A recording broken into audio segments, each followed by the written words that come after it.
নিয়ে রাস্তা পর্যন্ত মানুষ চলে গেছে, দেখতে পাচ্ছেন না, সুবিধা। একটু বসে যান না আপনারা, একটু বসে যান।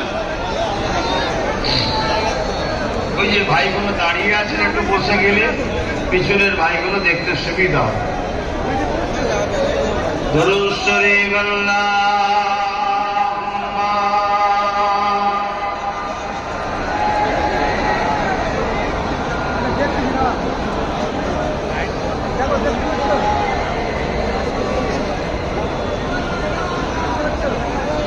किसी के दिल में ख्याल आ सकते हैं जिसका ज्यादा दुरुस्त क्यों कर रहे हैं, आ सकता है।